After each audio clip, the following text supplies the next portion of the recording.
मजबूत इंफ्रास्ट्रक्चर और बढ़िया ट्रांसपोर्ट सिस्टम के बिना कोई भी देश आर्थिक तरक्की नहीं कर सकता।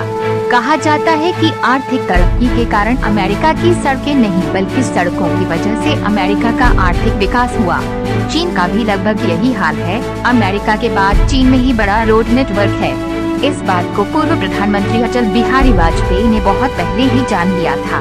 वर्ष 1995 में तत्कालीन प्रधानमंत्री अटल बिहारी वाजपेयी ने देश के 4 बड़े महानगरों दिल्ली, मुंबई, कोलकाता और चेन्नई को 4 से 6 लेन वाले राजमार्गों के नेटवर्क से जोड़ने की एक योजना बनाई।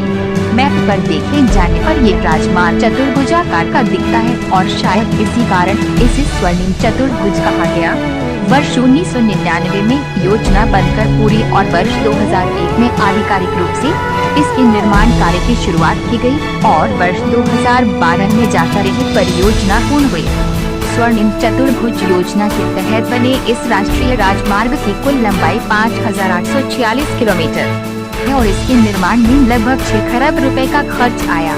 ये परियोजना भारत की सबसे बड़ी और दुनिया की 5वीं सबसे बड़ी परियोजना में शामिल है। स्वर्णिम चतुर्भुज योजना को पूरा करने के लिए इसे 4 भागों में बांटा गया था।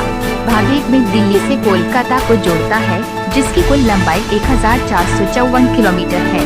भाग 2 कोलकाता से चेन्नई तक विस्तृत है, जिसकी कुल लंबाई 1684 किलोमीटर है। भाग 3 चेन्नई और मुंबई के बीच फैला है, जिसकी कुल लंबाई 1290 किलोमीटर है और अंतिम और चौथा भाग मुंबई से दिल्ली के बीच फैला है और इसकी कुल लंबाई 1419 किलोमीटर है।